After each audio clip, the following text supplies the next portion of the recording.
Hello and welcome back to another episode of a cozy Christmas podcast. I'm your host, Art, and at the time of this airing, there are only 26 sleeps until Christmas. I've had a pretty intense week last week. Having been a little bit under the weather the week before, I had to rearrange some podcast interviews. I had 3 episodes come out last week. Our normal Monday episode, a special Thanksgiving Day episode with guest Robert Peter Paul, so please check that out. And then Friday, I released the first part of A Christmas Carol, a story that I'm reading to you this month in December, and I am just enjoying that so much. So this week, part 2 will be out on Thursday, December 2nd, so keep your ears out for that, and we'll find out what happens next in the journey of Scrooge. I have that and a lot of guests lined up for December as well. And I think we're going to try to fit in a few little surprises along the way. But you can look forward to some interviews from Rhea Stevens and the good folks over at the Birmingham Children's Theater. They are back this year with Elves 2.0, another online Zoom play for children, especially about ages 3 to 12 or so. Grace and I are going to be talking about that play coming up here soon, as well as speaking with the playwright, Sina Skates, and a couple of actors from the show. We had a great, fun conversation. I believe that will be coming out next week. Today, we're going to talk with Natalie Bickel. Now, you may not know who she is, but I can't wait for you to meet her. She's written a new Christmas story called The Christmas Clue. That's coming out sometime soon. She has done a little bit of everything in her life, but the job I'm most jealous of is that she got to be an elf at Santa's Wonderland at the Bass Pro Shops for a couple of years. And so we talk about that in her book as well. I wanted to speak with her because her book resonated with me with a story of what happened when my kids were younger. But I'll save that for the interview so you can listen there.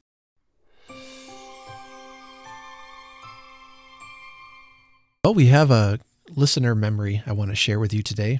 This is from a listener named Justin. He sent me an email back on November 4th, and I kind of got lost in the shuffle of my email inbox. But Justin, I found it, so thank you for sharing this with me. Let me go ahead and read this to you. He says, "Hello from a fellow Christmas nut. I am so glad I found your podcast. I love listening to podcasts while I am doing chores in the evening, and now that the holiday season is approaching, I really had a hankering for a podcast where people share stories and memories about Christmas time. Yours really hit the spot."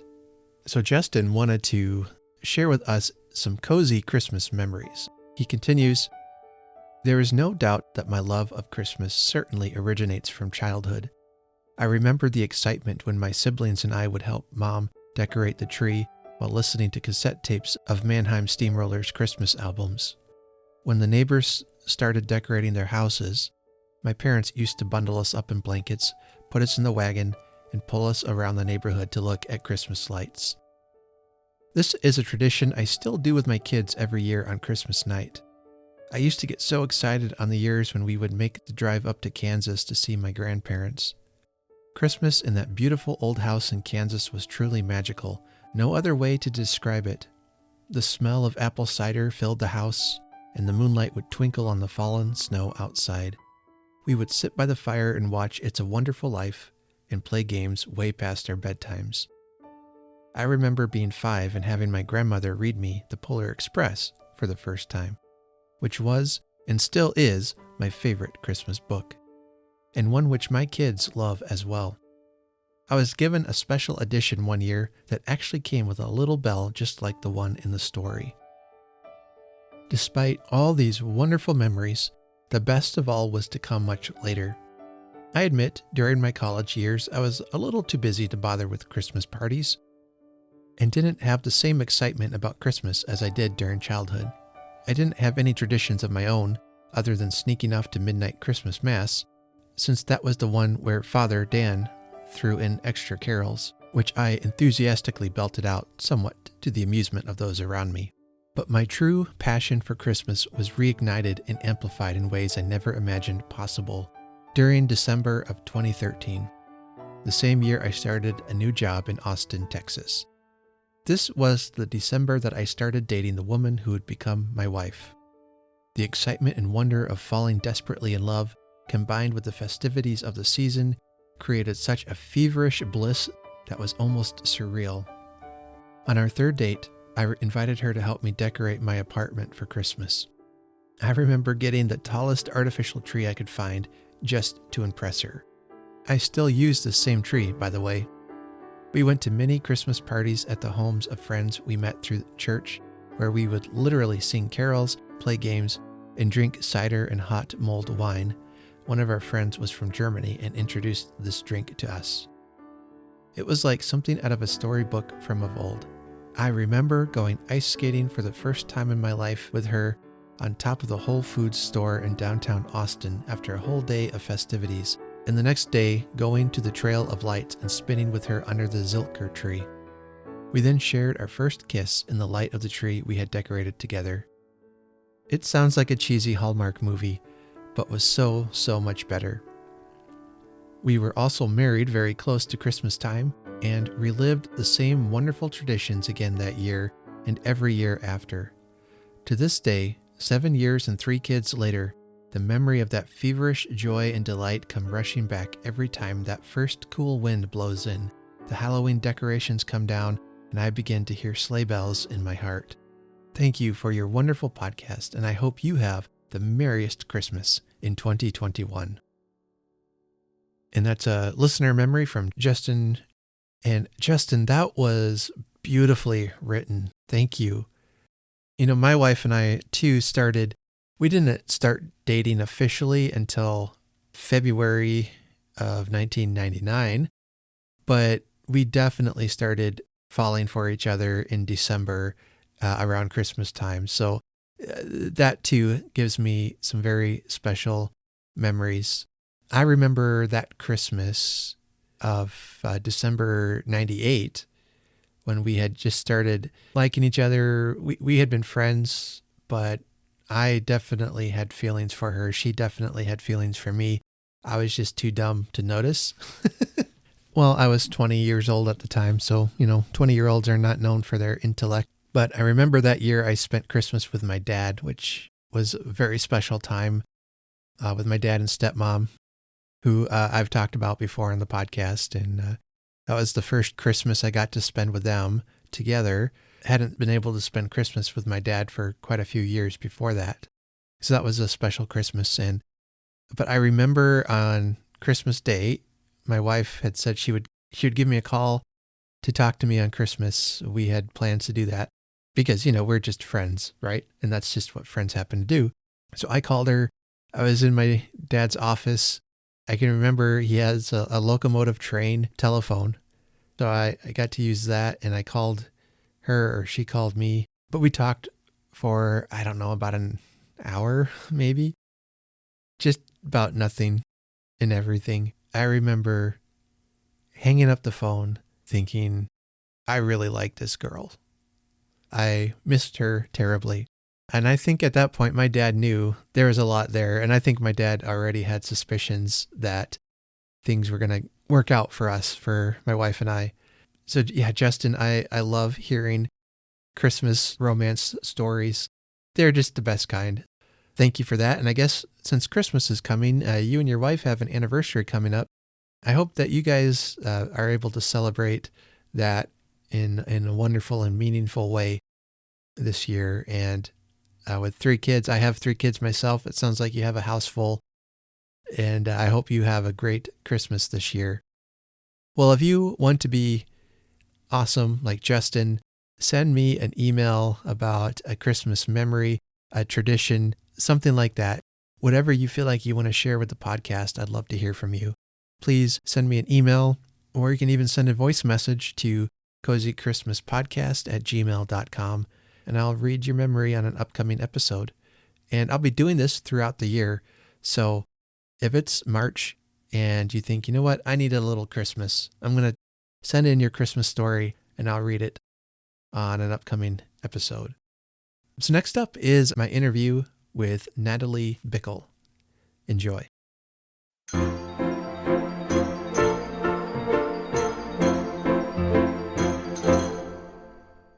Well, welcome to the Cozy Christmas Podcast. I'm here with Natalie Bickel. She's an energetic storyteller and PR creative communication specialist who aims to move people to action with her words. She's just recently published a brand new children's story called The Christmas Clue.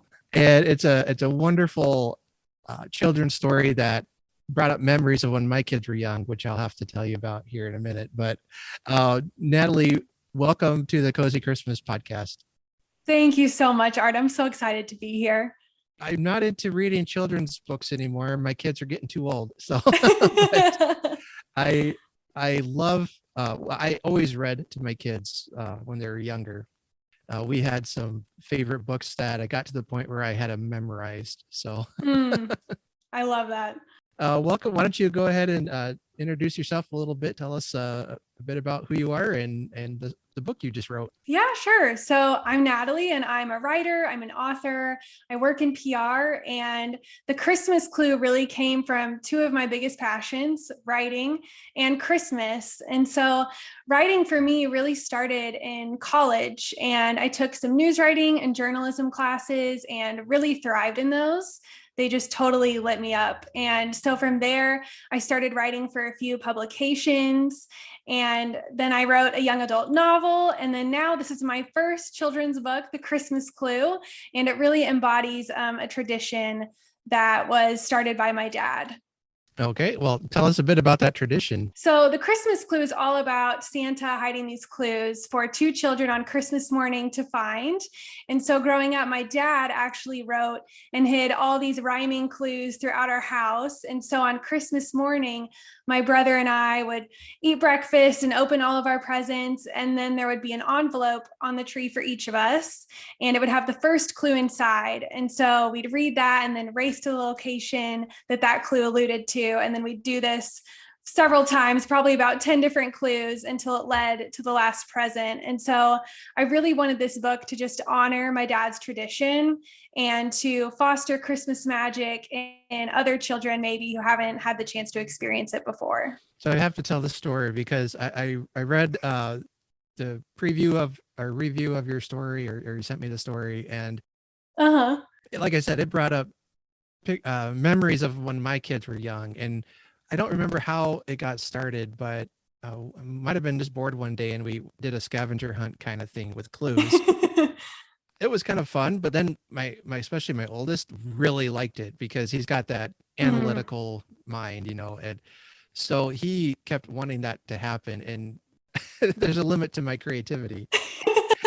and then we started doing it with presents sometimes, and then he started writing them for us, for me and his mom, and especially for Christmas presents. But he didn't always get the what a good clue would be. It'd be, I don't know.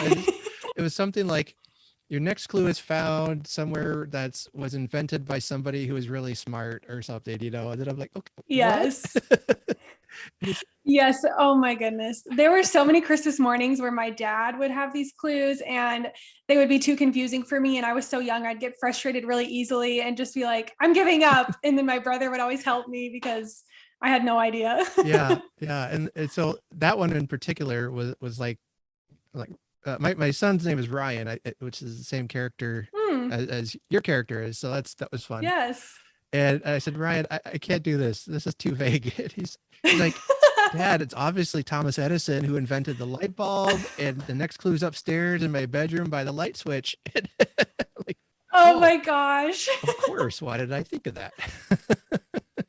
So that's hilarious. Yeah, we kind of had to stop after a while. It was getting a little frustrating for but, oh yeah, I'm sure. But no, but yeah, that was a neat tradition. And I was really excited when I read that's what your story was about. I thought, I have this personal connection with that story. To me, that's what really makes a great a great story to read. Is I've experienced this. This is great. Yes. And I love that your son's name is Ryan. That is so Yeah. funny. Well, yeah. That was great. I thought, okay, I got to have you on now. It's just too good. Yes. When is your book being published? I don't think it's out yet. You had said. It's not out yet. I don't have an exact release date, but it's supposed to be out before Christmas. So fingers crossed, it comes out in the next couple of weeks. Right. And it's going to have illustrations and Yes. So I passed on that project to a professional publishing team. When I gave the book to my dad as a surprise, I had to let him know before because I wanted him to know before everyone else. So I made up a mock cover and illustrated that, but I don't think I could have illustrated the whole book. I feel like it would have taken me way too long and I probably still would not have been happy with it. But the illustrator's name is Abira Das, and she is an excellent illustrator. She has brought my writing to life in ways so much better than I could have imagined. So I cannot wait to see the final product. Sounds like you've been able to see some previews of it, and that's got to be exciting. Yes. Yeah. I just saw some more previews this past week, actually, and it's getting close to being finalized. And so, yeah, it's amazing how an illustrator can take words and literally bring them to life with little to no direction other than the story. Yeah. It's got to be similar to, a writer seeing their book turn into a movie or something. Just, your words have come to life or yes, it's inspired creativity. That's got to be very satisfying. Yeah. Yeah.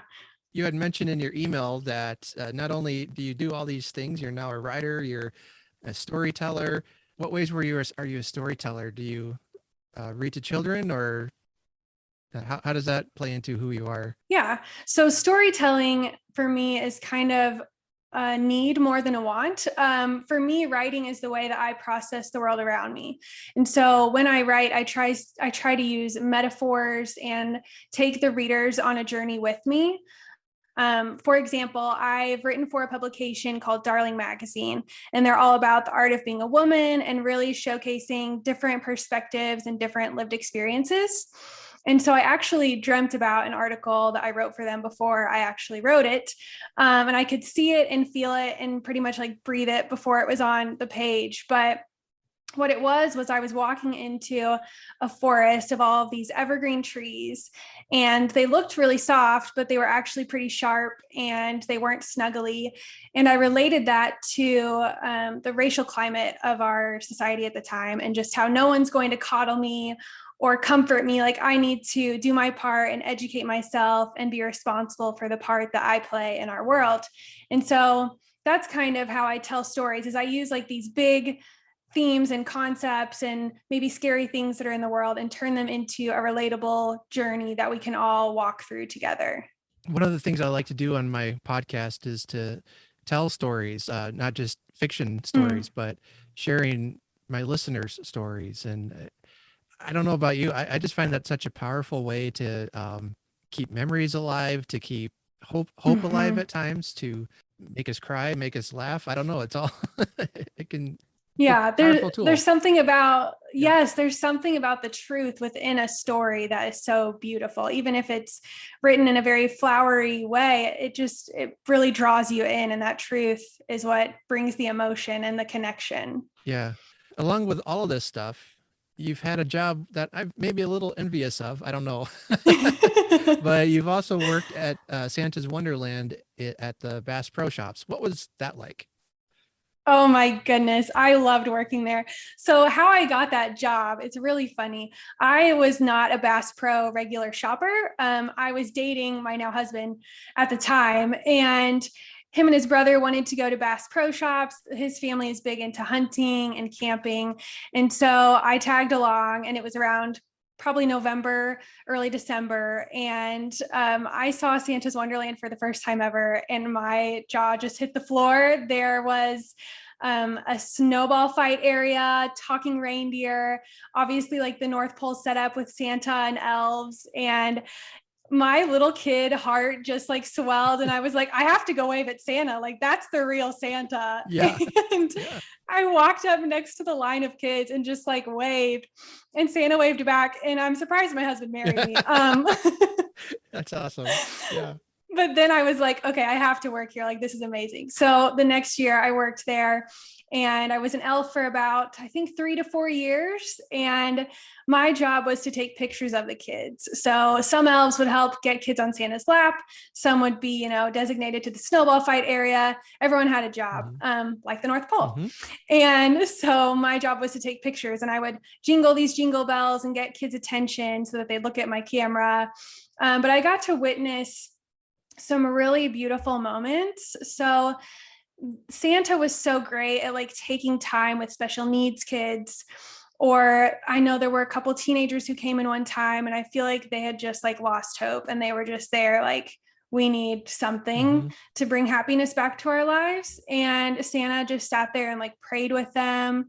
And there were just so many countless experiences like that, where it was like, okay, we're not even taking pictures in this moment. We're just witnessing like true Christmas magic. Wow. Yeah. I mean, I think about all the fun side, but yeah, like you're saying, that you get to see all sides of it from the sounds of it. Yeah. Oh yes. Yeah. And my favorite is always the ones to see when you have a pet in the picture and they get to meet Santa. Oh yeah, there were a couple times that dogs peed on Santa, Oh, no. dogs kicked Santa. Poor Santa. I know. He does a lot for us. We had a family picture taken with Santa a couple years ago. I think maybe about 2 years ago it was. And this Santa was such a trooper because he was sitting on a couch, and my kids by this time had, they're gangly teenagers and junior higher and all that. So they filled up a couch, and there was no room for me, which, oh no, obviously was a problem because I'm the biggest Christmas fan. So we had this idea where I would just lay across all of them on this picture. And we got the picture, but poor Santa, he's looking a little like I was maybe a little too heavy for him. He looked a little uncomfortable. I love that. Please tell me you framed that and it's in your house somewhere. Oh, we've got it somewhere. Yeah, I might have to dig through my Facebook pictures. It's in there somewhere, I'm sure. Yes, that is so good. Oh, I love that. Yeah, I'm probably the biggest Christmas nut in our family. Well, I am for sure. But that's a proud honor, I think. Absolutely. To claim. Yeah. Yeah. And my daughter is quickly catching the spirit. And good. both my sons are pretty into it too, but I won't say my wife is the Grinch of the family, but she might be listening. I don't know. No. Uh-oh. Yeah. Uh-oh. No, she's the normal person. She's like she said, if it wasn't for me, I'm here to keep you from decorating year round, and to try to taper that a little bit. So that's good. But no, she's into Christmas big time too. Once it gets closer to Christmas, but it's good. Yes. We balance each other out. So yeah, that's good. That's similar to me and my husband. Yep. He kind of is like along for the ride with all my Christmas craziness, but he knows how much it means to me. So whenever we got married, in his vows, he said he would go to see me and Santa every year, and we have. Right. So he's adapted. That is awesome. I should have put those in mine. Yeah, now that I think about it. Oh well. My wife asked me the other day. She said, "I don't remember you being this crazy about Christmas when we first got married. Has this always been who you were, or has this been released in recent years?" Yeah. Or what? And I think it actually has grown more, especially starting a podcast. Because now if I want to talk about Christmas, in April, I have a community. I can just keyboard away. I can just talk about it, and that kind of feeds the the love for it. That is so true. Yeah. I'm sure having kids also made your love for it grow too, because getting to see them witness all the magic and excitement. Yeah, when they were I don't know if you have any kids or not, or at all, or not yet. When they were first, like my oldest son, he was born on December 12th, so he's a December baby, and his first Christmas, he was like 2 weeks old, and didn't get much out of it, but after about 2 or 3, he was kind of getting into it. He'd unwrap a present, play with it for a while, and just, it took forever to open presents, but it was so Oh, much I'm fun. sure. Yes. I always feel bad for him, especially when he was younger. December was just an onslaught of presents between birthday and Christmas, and sometimes we'd have different Christmases with different families. And I remember one year, I think he was just getting tired of getting presents. It was just like, oh my goodness. I'm good. I'm good. Oh, wow. That's hilarious. He's kind of a weird kid anyway. So yeah, we have one dog. So he opens presents and he knows which ones are his because they're stuffed animals. So they're wrapped in tissue paper and he can pretty much tell a box from a stuffed animal. So sometimes he grabs them a little early and we have to hide them until Christmas morning, but he definitely opens them on his own. Yeah, my wife had a dog when she was growing up that she loved presents, and it didn't matter if it's Christmas, birthdays, whatever. If you were opening a present, she would go crazy until you gave her something to open as well. So they would have to make sure to get Wishbone a little present or something, and let her have her present. So I feel that pain, but not pain. It's cute. It's pretty cute. Yeah, she was like I don't know. She was about this big. I mean, she's a tiny little dog. And so you get her one of those chew bones, and she's pretty good for the day. Oh yeah. Yeah. So since you, I just had this thought pop in. Since you worked for Santa for a couple of years, I know a lot of us, we like to watch Christmas movies and things at this time of year. Do you have a favorite Santa on screen? Ooh, that's a good question. Probably the Santa from Elf. Yeah. Yeah, he's kind of a grumpy Santa, or he seems a little intimidating, but the look of him is just so classic. Ed Asner, that's his name. Yeah. Yes. I couldn't remember it. Yeah. But yeah. Yeah, that's probably one of mine favorites too. Yeah. That movie grew on me. I didn't like it at first. And oh, really? I think it was just I never really cared for Will Ferrell, but oh, well then yeah. I love Jim Carrey, so I don't know why. The over the top obnoxiousness doesn't bother me. It's but I don't know. Anyway, my kids really loved it. So after watching it with them a couple of times, I'm like, wait, this is actually really good. And he does a really great job in there. So yeah, that's one of our favorites. Yeah, one of mine, because obviously I'm an elf at heart. So yes, I love that movie. Yep. I just bought a sweatshirt that says "World's Tallest Elf" on it. So I was really excited to find that. That's great. Yeah. All right. Well, I was gonna let's see if I can stick to my notes now. So what made you choose to write about Christmas? It sounds like you had some tie-in with your dad and some family history there. Yeah. So Christmases were always a very special and happy time growing up.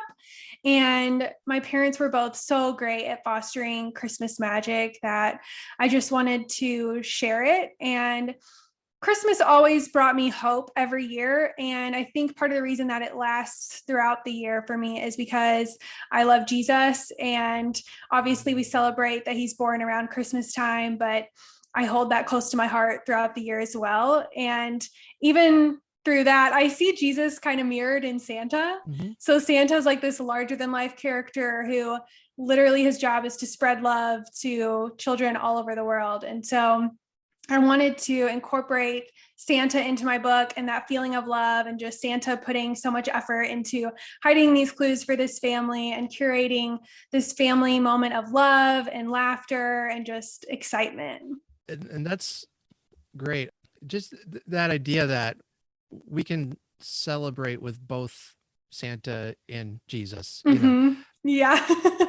I have some friends who think they're Grinches, I guess, but Santa needs to stay far away from Christmas and all this. And I'm like, well, okay, it's fun. It's just a fun part of Christmas. And you can bring it in without a problem, I think. But yeah, the message of Christmas of love, of redemption, of of hope. I mean, it's such powerful themes that resonate with us.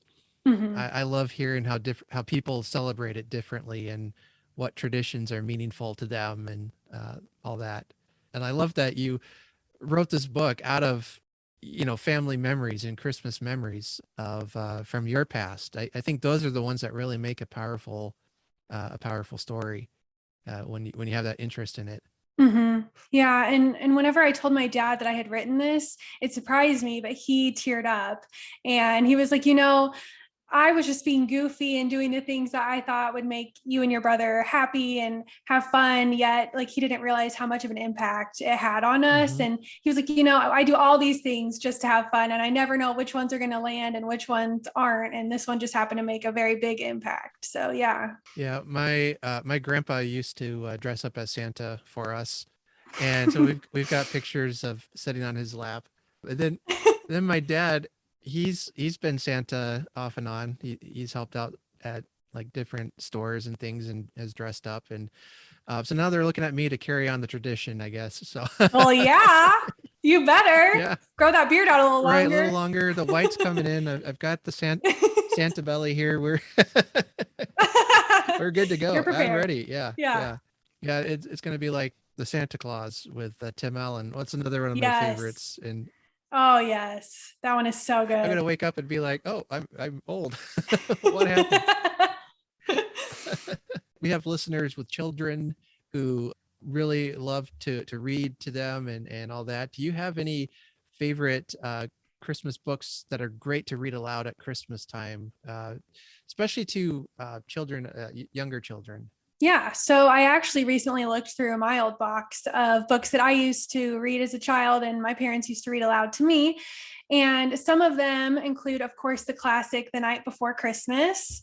But we had a pop up version, which was really fun and kind of interactive because you got to see the different pieces stick out at you. And then also Carl's Christmas, which is actually more of a picture book, and there's only words in the beginning, and it's these parents leaving, I guess, to go Christmas shopping, and they tell this dog who looks like he's a really big black and brown dog. He kind of looks like a Rottweiler, but like a really nice Hmm. one. And they tell him, take care of the baby. And then they leave. And then it's just this series of pictures of Carl taking the baby, like Christmas shopping and taking the baby on all these adventures. And I really enjoy that one because as a child, you get to kind of create the story. Like there's not words that you're having to read. You get to add your element of creativity and put in the details there. Of course, the Polar Express. Hmm. Loved that one. Hmm. And then I also really enjoyed this book called My Getting Ready for Christmas book. And it's more of a seek and find. So you're finding Santa in different scenes, you're looking for different ornaments on a tree. And then the last page is all about different ways to give gifts, and you're kind of naming them all. And so one is like someone's giving someone hot chocolate, and then another person is giving birds bird seed, and another person is giving a hug. And it's really cute. It's all these different ways of giving gifts. But I think overall, I like the books that make children think and not just listen. Like I like the books that evoke creativity within them and where their participation is encouraged. Yeah, I can remember reading some like that when they're real young, and asking that they would ask questions about the pictures. What's going on here and what's happening there, and it just fosters creativity. Yeah. Yes, Uh, I love that. and for some of the books you've read so much that you have memorized, it's kind of a nice departure. Yeah, for sure. It's like, finally, you tell me the story. Yeah. My middle son, he loved the Very Hungry Caterpillar, which isn't a Oh, I love that one. it's not a Christmas one, but it's a great one. We have a video of him reading it to his grandma, but he didn't know how to read. He had it memorized, Oh, so he would know what the words were on each page. It's the cutest thing. So that is adorable. Oh my they're gosh. gonna kill me for sharing all these stories, but I was trying to think of any. I couldn't really think of any Christmas books I would read to our kids that stuck out, other than there's one. I think it's called "Bear Stays Up for Christmas." I Hmm. think, and it's story of, all the animal friends want Bear to stay awake instead of hibernating so that he can see Santa. And it tells the story of him trying to stay awake and he can't because he's so tired. And he finally, I think Santa comes and finds him asleep or something. I forget how the story goes now, but it's, my daughter loves bears. So that was one of her favorites. I can remember reading that, but I've actually never read The Polar Express. What? I know. I've only seen the movie. I haven't read the book. So Wow. It won't take you that long to read, I promise. oh, I'm sure it won't. Yeah. It's one of those things. There's a couple of like big Christmas things that everyone's done that I haven't done. And I don't know if I just missed it or what. But yeah, that's well, I haven't watched It's a Wonderful Life. okay. So if that makes you feel better. A little bit. Yeah. I watched it for the first time just a couple years ago. Okay. Like 3 or 4 years ago. I'd catch bits and pieces of it here and there, and I knew about it. I'm not a real big fan of older movies for Me neither. whatever reason. So yeah, I love older Christmas music, but the older movies are harder for me. So yeah, I mean, for me, a lot of it is the way they act compared to like today's acting, and sometimes even the way women are portrayed. I just really bothered. Yeah, that. That's a good point. I'm a feminist, I guess, but I love it. Okay. Liking you more and more, Art. All right. but this was like one my wife had always watched at Christmas time, and so finally I'm like, all right, I'll sit down and watch it. It wasn't bad, so it was pretty good. It's my grandpa's favorite movie of all time. It had a huge impact on him, and I liked the message and I liked the story. It was like, yeah, I'll, whatever. Yeah, you can say you've watched it, but it probably won't be an every year thing. Right. I just lost half my audience now for that. So I'm so sorry. That's okay. I mean, I haven't seen. This is for Halloween, but I haven't seen Hocus Pocus. Okay. I've only seen it like once. I wasn't allowed to watch it as a child because my mom was like, they eat kids. You can't watch this. And I was like, okay. It's not that scary though. And there's a couple other podcasters I know, like this is a cornerstone film in their life, and they can't believe I haven't seen it yet. I probably won't now just to be a pest, but right. Makes you unique. You're standing out. That's right. Like A Christmas Story is another one that everyone really likes. And I know I've seen it when I was a kid. I just hate it. Oh, really? I actually love that one. Okay. Yep. Someone challenged me. I need to rewatch it now as an adult. And because it's been decades. I don't even remember. I remember sort of watching it and not liking it and stopping, like leaving the room. And I was like 7 or 8, and if the TV was on, if the TV was on, I was watching. I don't care what it was. And so for me to leave a movie, it must have been really bad. I mean, the way they portray Santa in that is not the best. So maybe that's part of it. You were like, I don't like this angry Santa. I really think that was the deal breaker, because when I see clips of that part, I just get this visceral anger, like, oh no, that's not Santa. Come on. Get with the program, people. Yes. Anyway, I'm probably going to watch it this Christmas time and give it a fair shot. So we'll see how it turns out, but it's worth it. You should watch it again. It's worth it. Okay. Well, you're the second one to tell me I need to do that. So 2 people can't be wrong. Right. Right. What makes Christmas special for you? So my family is huge into traditions. Like we have to follow them or it's like not Christmas. So some of them include like baking spritz cookies, which are like those shortbread cookies with a ton of sprinkles, and they come out of that cookie press with different shapes. That's one that we do every year. We have a nativity advent calendar that's like Velcro that you put all the little like stuffed animal type things on. And each year my brother and I put the last piece up together. We hold each one of Jesus's little hands and stick them up there. We have a birthday cake for Jesus on Christmas Day. On Christmas Eve, we go to a midnight service at church, which that didn't start until I was older because being young, you can't stay up that late for Christmas and then go all day. So, but those are some special evenings because usually church is at 11 and everyone around you is singing Christmas carols and everyone is just in the moment. And then you leave wishing everyone Merry Christmas because it's midnight. And then I think some of my favorite memories would be at both of my grandparents' houses. So on one side of the family, I have this grandmother who loves to hide money in our presents. And whenever you open it, you never know if you're actually opening a present or if you're supposed to be searching for money.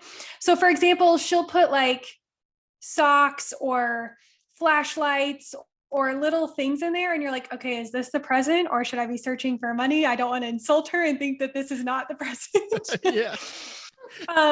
But it's always chaos. And like one of us always doesn't find enough money. And so we have to go back through the bag of trash and find missing cash. Oh, no.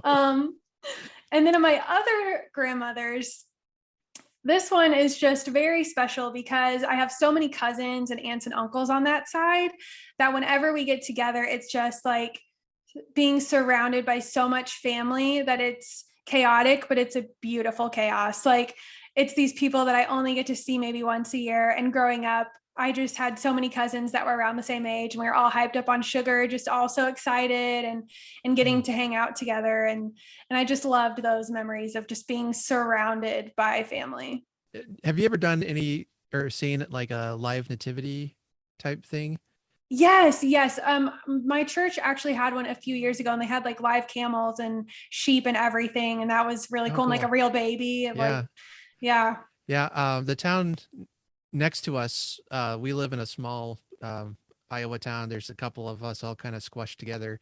But yeah, every year over Thanksgiving weekend, they have a big Christmas kickoff and they have this live nativity that this year I really had to laugh because this is classic small town Iowa, but they're like, this year we're going to have a live camel. Like, a live camel. Right? You're like, well, we don't get to see those around here. Right. Yeah. But yeah, it's really neat because they have all these different things. And then at the end they have Mary and Joseph, people playing Mary and Joseph, and they kind of do a parade down Main Street and people can come and join with them. And then they go to where the live nativity scene is at. And it's really neat. And I love that with the parade. That is so cool. Yeah. Yeah. It's like, I don't know. It's really a neat, special thing that, especially, being run by a city, even taking the time to acknowledge, Jesus and the whole reason for Christmas and having that be the center point of the town's celebration. I think that's really fantastic. So that's something I'm looking forward to this year. We don't usually, we haven't gone as often. Last year, of course, everything was canceled. So I'm looking to be out and about this year and celebrating more. There's a couple, our town does something, the town over does something. There's another place about 20 minutes from us that has a big Christmas to do. And theirs is neat because they have Santa fly in on a helicopter and what? It's awesome. That's amazing. The hospital donates their life flight helicopter. And so they have a section of the town closed off, and there's usually a band playing and Christmas lights, there's food, and just everything's free just to come and hang out. And then right at the end, Santa comes in on a helicopter and he does the thing where he turns on all the town lights for the Christmas lights. So and then there's a place down at the park where Santa will be like on weekends where kids can come and meet him and talk to him. So it's a pretty big deal over there. So yeah, that's amazing. I've been to a light up the town event where there's all these Christmas lights and then Santa like flips a switch and they all come on, and one had real reindeer, but they were pretty small. But that was really cool to see. I was like, whoa, real live reindeer. Yeah. We went to one near Des Moines that some years ago, And this was when a big shopping center just opened. So they wanted to really, try to get their money back at Christmas. So they had this huge Black Friday kickoff and everything. I think it was the weekend before. So they had some guys in to sing. They had the radio station was there, all this. And Santa came and he waved he had a wand, and when he count down from 3, and then this giant firework thing just went shooting out across the there's like this little pond thing, and hit the Christmas tree, and then all the lights came on and fireworks started going off, and Whoa. it was crazy. And I have some video of that night of our kids when they were real little, and just the wonder on their face with the fireworks and all that. It was like, oh wow, that's special. Yeah, I've never heard of that. That is so amazing. Yeah, they really pulled out all the stops. Yeah. They didn't get any of our money though. Darn. We were too poor. Glad that was free though. Like, that's incredible. That's what we really liked, was that, they're hoping you come in and shop, but Yeah.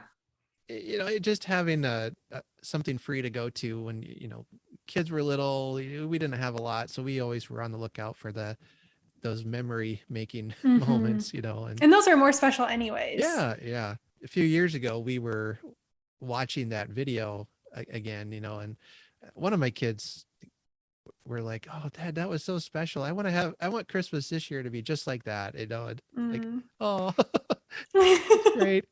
Okay. Okay, I'll try to recreate it. But... Yeah. Yeah. Yep. Before you go, would you be able to read a little selection from your book? Yes, I would love to. Okay. So this is already to a point where Santa has hidden the clues and they have already found their first clue. So it's kind of in the midst of the story. They're on the hunt, and the characters are named after my brother and I. So they're actually Natalie and Ryan. All right, so here we go. Natalie opened her next clue from you know who. You found it. Wow, what a great start. You're on a roll, my friend, but now a real hurdle. The next one is like a shell game. Go look at your turtles. Natalie looked up from her clue into her mother's eyes. She noticed their sparkle too as she ran to the basement to go fetch her next clue. She went straight to their bowl, sitting under a bright light. Merry Christmas, she said to the turtles as she grabbed the paper and made her ascent back up the flight. Her big brother was taking his time, studying each word like it had value of a nickel or maybe a dime. What an easy start. What a simple start. It's less science and more art, which brings me to a point. There's something you need to find in this joint. Perhaps it is edible, sweet, and delicious. Perhaps it is noted as scrumdiddlyicious. Maybe it's confusing to move your mental path, but let's get to it quickly and not do any math. You don't have to go far or get in a car, but you will need to search deep within a jar. Ryan stuffed the piece of paper in his pajama bottoms pocket as he dashed towards the kitchen like a space-driven rocket. He opened the cookie jar with ease and grabbed the first sprinkle-covered cookie. He gleefully shoved it in his mouth as he picked up the clue that was just beneath it, hiding like a mouse. All right, thank you. I love the reference to a turtle, because my son has a pet turtle. So. Oh, I still have them. Oh. I had them then. They're like 20 years old. Oh, nice. Yeah, he just got it last year. So. Oh. Yeah. Is it small? Yeah. It's a box turtle. Okay. Kind of deal. So. Yep. Yep. So I'm glad you read that section, because. Anyway, I love your story, and I can't wait for people to get it and read it to their kids. So thank you. Thank you. Yes. Thank you, Natalie, for just reaching out, and that we were able to make this work. So I guess before you go, any big plans for Christmas this year? Well, we normally go to Bass Pro to see Santa, but I think this year we might try somewhere else where there's a big festival and cookies and milk and carols. So that's a big plan. And then also my brother just had his first child. So we will be traveling to visit them. So we'll be able to read the story eventually to their daughter. So that's going to be so exciting. Oh, that's great fun. Yeah. Is he your older brother? Yep. He's older. Yeah. So he better be nice to you then. True. Yes.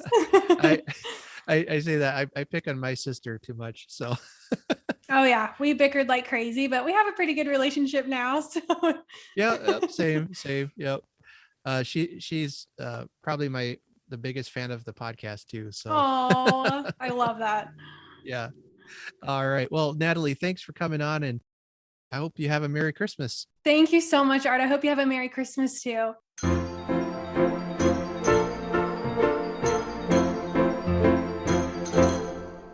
Well, that's all for our show today. Stay tuned. Coming Thursday, we'll have Stave 2 of A Christmas Carol, in which Scrooge meets the ghost of Christmas past.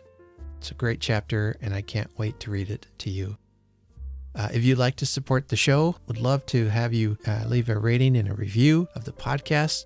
You can help support the show in a financial way. We've got an Etsy store, a TeePublic store for Cozy Christmas Podcast t-shirts and other merchandise there.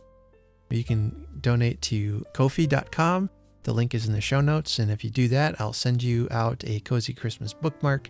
Also coming up sometime probably this week or next, I'll have another video episode of the Cozy Christmas Book Corner, where I will give you a few more book recommendations from what I read in November. And Grace and I might have a video or two we're going to post as well. So if you haven't subscribed to the YouTube channel yet, you might want to do that, as I'll be posting some original content on that channel over the next couple of weeks. Well, I hope you are getting your Christmas shopping done, you're decorating finished, you're planning your meal, all those good things that are coming for Christmas. So until next time, be kind to each other and do good. And remember that there is nothing in the world so irresistibly contagious as laughter and good humor. Have a very Merry Christmas.